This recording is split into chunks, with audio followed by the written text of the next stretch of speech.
Anuncian nuevas medidas económicas. El plan de reconstrucción choca con el alza del dólar. ¿Reorganización o reacción? Delcy Rodríguez descarta un estallido social y crea una nueva unidad militar. Vacío de poder. Crece la presión por una junta de gobierno. Les contamos. ¿Qué tal, amigos? En tiempos de incertidumbre, la verdad también acompaña. Bienvenidos a la emisión matutina de Noticias Impacto Venezuela. Hoy lunes 6 de julio de 2026 se cumplen 12 días de una tragedia que marcó la vida de millones de personas.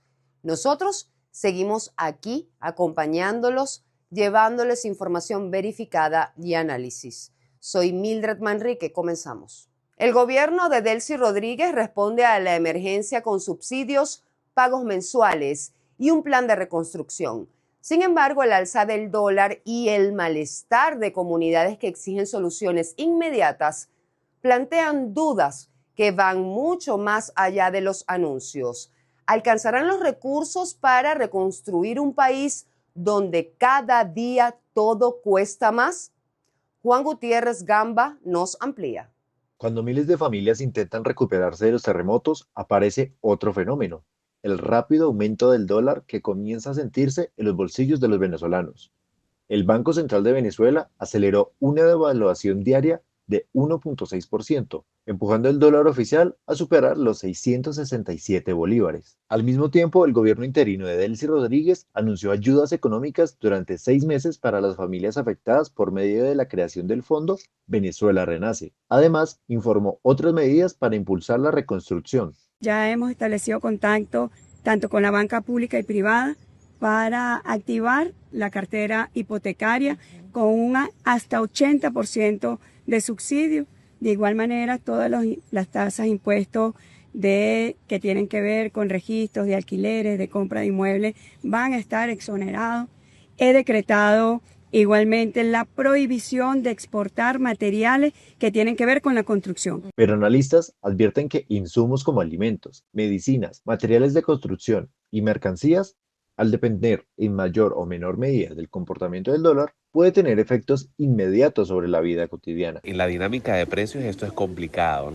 Claro que afecta al venezolano, aunque digamos el tema importante es en realidad qué va a pasar con la economía, ¿no? Qué tan rápido puede actuar el Estado venezolano, una economía que ya había caído 75,8%, que había logrado recuperarse en los últimos 4 años cerca de un 30%, pero que ahora este nuevo evento de los terremotos requiere una cantidad de inversión, de logística, pero sobre todo inversión extranjera que permita reconstruir las zonas afectadas. La reconstrucción también depende del poder adquisitivo de las familias para poder reparar viviendas, comprar electrodomésticos, recuperar herramientas de trabajo o reabrir pequeños comercios afectados por los terremotos. Si el dólar continúa subiendo, cada uno de esos objetivos será más costoso. A eso se suma que el gobierno aún no ha explicado con detalle de dónde provendrán los recursos para financiar las ayudas prometidas. Y la promesa de dar auxilio a la familia es una promesa en la que no sabemos de dónde sale el dinero porque el Estado venezolano no planifica, no tiene planes de acción, no habla de un plan estratégico, ¿no?, a largo o mediano plazo, no muestra en realidad cómo va a ser, de dónde se va a construir el fondo. La CAF hablaba de algunos 200 millones de dólares para empezar, pero no sabemos si llegamos a esos 4 fondos multilaterales como es la CAF, el BID, el Banco Mundial y el Fondo Monetario Internacional, ya del todo empezarán a auxiliar a Venezuela. Reconstruir tras una catástrofe va más allá de levantar paredes. El verdadero reto es que la ayuda mantenga su valor en el tiempo y que la inflación no frene la recuperación. Para miles de venezolanos, rehacer sus vidas también empieza con garantías económicas reales donde el dinero alcance para su día a día. Pasamos a nuestra pregunta del día. Recuerden que está disponible de lunes a viernes en todas nuestras plataformas digitales. Ser su voz es lo más importante para nosotros, así que vamos a interactuar. La reconstrucción y la entrega de subsidios ya comenzó, pero también el aumento de los costos. Entonces, ¿podrá Venezuela levantarse mientras siga subiendo el dólar? Argumenta tu respuesta, los comentarios están a tu disposición, te leemos en la emisión estelar. La tragedia aún no termina, pero el futuro de La Guaira ya comienza a diseñarse. El plan de rezonificar el estado avanza a toda máquina, mientras científicos y especialistas advierten que la recuperación no puede basarse solo en una urgencia, sino en la evidencia técnica que permitirá reducir los riesgos.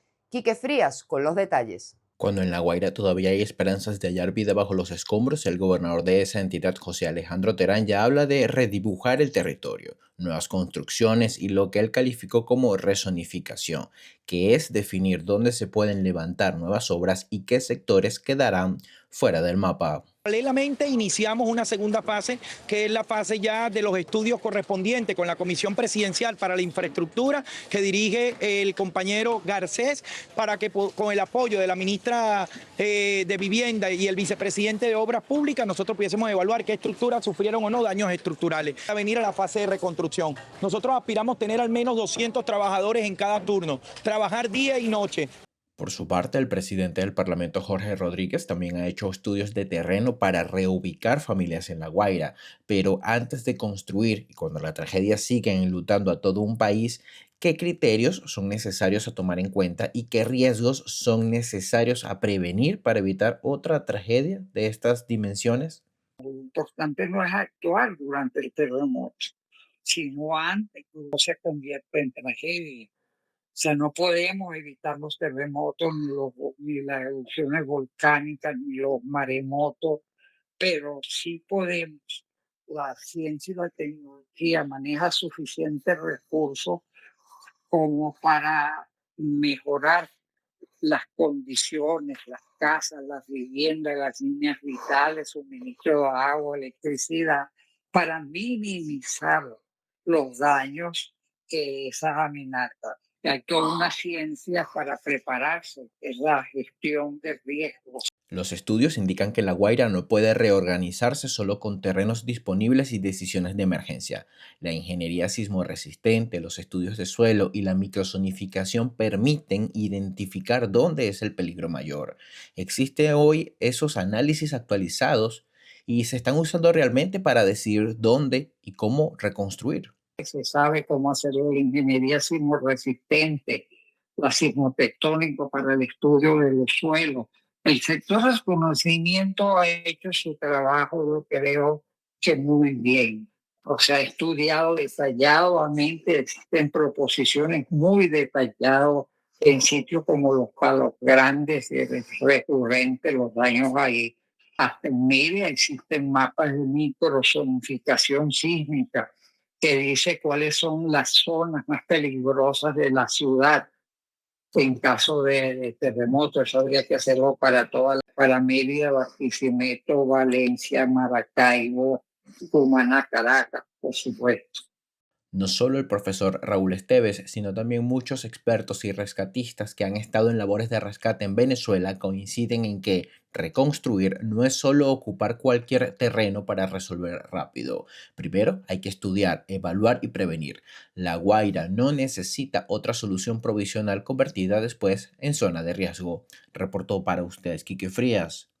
Impacto Venezuela. En medio de fuertes cuestionamientos ante la falta de respuesta efectiva por parte de los cuerpos de seguridad del Estado, luego de los 2 terremotos del pasado 24 de junio, la presidenta encargada Delcy Rodríguez anunció la creación de una nueva unidad militar especializada en emergencias y desastres naturales.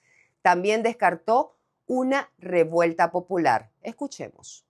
Recientemente, un periodista me preguntó quién había dado la orden de desplegar a la Fuerza Armada Nacional Bolivariana en La Guaira y en los sitios de desastre. La orden la di yo como comandante en jefe de nuestra Fuerza Armada Nacional Bolivariana. Cuando hice juramento dije, tomo el bastón de mando y se lo entrego al pueblo venezolano para que vaya donde el pueblo más lo necesita. La orden la di yo y me hago responsable por nuestra Fuerza Armada Nacional Bolivariana que está allí en el territorio, está allí abrazando a los familiares que esperan recuperar a sus seres queridos. Yo por eso digo, no entiendo cómo en estos momentos de dolor para Venezuela, de duelo nacional, hay quienes se atreven a la miseria, hay quienes se atreven a planificar que si estallidos sociales, aquí no habrá estallido social. Aquí lo que hay es solidaridad social profunda de nuestro pueblo. La emergencia por los terremotos no solo ha golpeado a quienes permanecen en Venezuela. Millones de migrantes han vivido la angustia de lo que es no poder comunicarse con sus familias y al mismo tiempo han impulsado una increíble respuesta humanitaria que cruza fronteras. El reporte con María José Prado. Para muchos venezolanos, el terremoto comenzó con una pregunta: ¿están bien? Desde ese momento, millones de personas que viven fuera del país intentaron contactar a sus familiares sin éxito por las fallas en las comunicaciones. La incertidumbre, la impotencia y la distancia marcaron las primeras horas de una tragedia que también golpeó a la diáspora.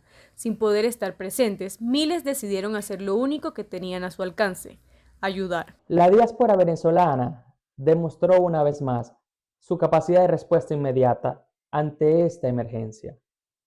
Redes de venezolanos en Estados Unidos, Colombia, España y otros países activaron canales de recolección de fondos y verificación de información, sobrepasando la velocidad de mecanismos oficiales. Esto no es casualidad, es la consecuencia de más de una década de desplazamiento forzoso.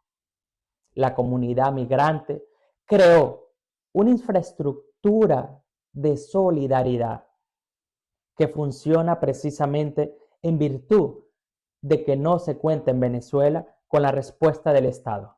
La reacción fue casi inmediata. Venezolanos en distintos países organizaron centros de acopio, campañas de recaudación y redes para enviar recursos directamente a las zonas afectadas. En México, familias preparan ventas solidarias para reunir fondos. En Argentina, partieron médicos y rescatistas venezolanos junto a brigadas internacionales. En Colombia y Estados Unidos continúan saliendo cargamentos de insumos médicos y alimentos. Al mismo tiempo, la Cruz Roja activó su programa de restablecimiento del contacto entre familiares para que quienes están fuera del país puedan iniciar la búsqueda formal de sus seres queridos a través de las filiales de la organización. El impacto emocional en la diáspora es significativo. Quienes vivimos fuera de Venezuela enfrentamos lo que en el ámbito forense y psicológico se conoce como duelo migratorio, agravado en esta oportunidad por una doble impotencia. Uno, por no poder estar físicamente con nuestros familiares. Y por otra parte, al entender que nuestros familiares no van a obtener una respuesta del Estado, lo cual genera una ansiedad particular que quienes trabajamos en comunidades inmigrantes hemos estudiado y señalado en repetidas oportunidades. Es la sensación de vivir dos realidades a la vez: la vida cotidiana en el país de acogida y una alerta permanente hacia lo que ocurre en Venezuela. Cada notificación del teléfono se convierte en un motivo de temor.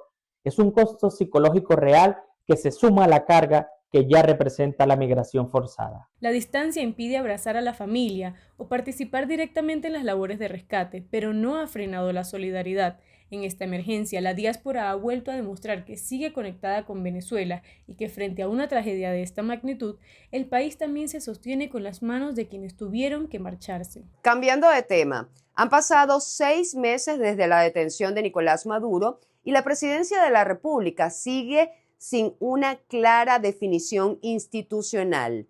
Ante el silencio de la Asamblea Nacional y el Tribunal Supremo de Justicia, juristas y políticos advierten sobre un creciente vacío de poder y exigen la conformación inmediata de una junta de gobierno. Juliana Palmar nos cuenta más. Al cumplirse 180 días de la detención de Nicolás Maduro, un grupo de ciudadanos y representantes de la sociedad civil se concentró frente a la Embajada de Estados Unidos para exigir el cese de las funciones de Delcy Rodríguez como encargada de la presidencia. Los manifestantes sostienen que los lapsos previstos en la Constitución ya expiraron y reclaman que se active el mecanismo para cubrir la vacante absoluta, a la vez que exigen que se cree una junta de gobierno de manera inmediata. Esa esas disposiciones que están en la Constitución para ese tipo de ausencia no aplican aquí, porque esto sería de derecho de guerra. Eso es otra materia. Aquí lo que pasó es muy distinto y se llevaron a Maduro por narcotraficante. De manera que inexplicablemente quedó Delcy encargada de la presidencia de la República cuando ella era parte de ese gobierno. Y finalmente, y después de esperar los lapsos que no correspondía esperar por lo que ya te he dicho, se venció ayer. Y ya ellos no están en el gobierno. Ya Delcy no está en el gobierno, tendría que o convoca elecciones o nosotros vamos a hacer la Junta de Gobierno. Sin embargo, la Asamblea Nacional y el Tribunal Supremo de Justicia mantienen un silencio absoluto. Ninguna de las dos instituciones se ha pronunciado sobre la declaratoria de la vacante presidencial, pese a que diversos constitucionalistas aseguran que la falta de una decisión agrava la incertidumbre jurídica y política del país. ¿Existe un vacío constitucional o lo que hay es una omisión de las instituciones encargadas de actuar? Bueno, ambos órganos, tanto la Asamblea como el Tribunal Supremo, tienen una responsabilidad constitucional, política y penal por la ruptura del hilo constitucional. En este caso, el Parlamento, la Asamblea Nacional, incurre en un grave incumplimiento de sus funciones de control político y de salvaguarda de la soberanía popular. Cuando expiró el término máximo de 180 días este 3 de julio, el Parlamento, la Asamblea Nacional, tenía la obligación de debatir y calificar la naturaleza de la falta, pues no lo hizo. Entonces, este silencio lo que se convierte es que está abdicando de sus competencias exclusivas. Mientras no exista una decisión formal sobre la vacante absoluta de la presidencia, también surgen dudas sobre la continuidad de Delcy Rodríguez frente al Ejecutivo. ¿Puede mantenerse de forma indefinida en el cargo como encargada de la presidencia o existen límites constitucionales para esta figura? Pretender que la vicepresidenta ejecutiva continúe ejerciendo la jefatura del Estado de manera indefinida desnaturaliza la esencia de la República, transgrede el principio de alternabilidad y constituye una usurpación flagrante de funciones, obligando de inmediato la activación de los mecanismos de sucesión definitiva y la convocatoria de elecciones generales, según lo establece el artículo 233 de la Constitución de la República Bolivariana de Venezuela. Advierten que prolongar indefinidamente esta situación profundiza la crisis institucional y mantiene sin una salida clara el proceso de sucesión presidencial. Para Impacto Venezuela, Juliana Palmar. Continuamos con nuestra cápsula informativa Impacto en 60 segundos. Dos noticias destacadas, no se despeguen de nuestra pantalla. Cifra de dolor. Venezuela sigue contando a sus muertos. El nuevo balance oficial presentado este 5 de julio elevó a 3.342 el número de fallecidos y a 16.740 los heridos por los terremotos del pasado 24 de junio. Las autoridades informaron además que 6.462 personas han sido rescatadas. 86.794 familias han recibido algún tipo de atención y 17.345 personas permanecen sin vivienda. El reporte también contabiliza 856 edificaciones afectadas, de las cuales 190 colapsaron por completo. En las labores de respuesta participan 29.567 efectivos nacionales, 4.088 rescatistas internacionales y 27.482 voluntarios. En materia de asistencia se han distribuido 9.585 toneladas de alimentos, 669.008 litros de agua y se ha brindado atención médica a 23.820 pacientes. Además, se han contabilizado 79 campamentos temporales para damnificados y se han registrado 995 réplicas desde el doble sismo. La Organización de las Naciones Unidas alerta sobre nuevos desplazamientos en Venezuela. La crisis provocada por los terremotos comienza a generar un fenómeno, el desplazamiento interno de miles de afectados hacia otros estados del país. La Oficina de Coordinación de Asuntos Humanitarios de la ONU informó que familias procedentes de La Guaira se están trasladando principalmente hacia Táchira, Zulia y Delta Amacuro, mientras el organismo evalúa cómo ampliar la asistencia humanitaria en esas regiones. La ONU advirtió que a medida que disminuyen las operaciones de búsqueda y rescate, la emergencia entra en una nueva fase marcada por la atención a las personas desplazadas, el acceso a viviendas, alimentos, salud y servicios básicos. Amigos, gracias por acompañarnos. Mañana volveremos con más información verificada y el seguimiento permanente a esta emergencia. Continúen conectados con nosotros a través de todas las plataformas digitales. Suscríbanse y activen las notificaciones en YouTube, pero también compartan nuestro contenido. Que Dios fortalezca a quienes hoy sufren, consuele a quienes han perdido a un ser querido y renueve la esperanza de toda Venezuela. Soy Mildred Manrique, nos vemos mañana.